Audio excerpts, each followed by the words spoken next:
ఆఖరికి కొడదామని వచ్చిన వాళ్ళ చేతుల్లో కొరడాలు కూడా లాగేశాయి. ఆయన పరవశించిపోతూ చాలీసా చదివేస్తున్నారు.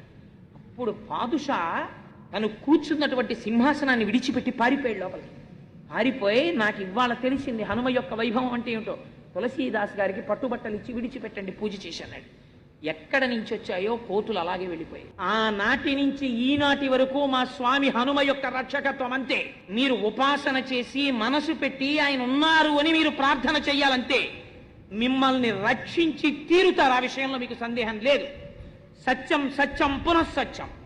అంతటి మహానుభావుడైన హనుమ ఆయనకి పూజ కోరుకోరు. ఎత్ర ఎత్ర రఘునాథ కీర్తనం తత్ర తత్ర కృతమస్తాకాంజలిం. ఎక్కడ రామచంద్రమూర్తి యొక్క స్తోత్రం జరుగుతుందో అక్కడకొచ్చి తల ఒగ్గి కన్నులు వెంట నీరు కారుస్తూ నమస్కరిస్తూ పొంగిపోయి ఆయన కూడా భజన చేస్తారట.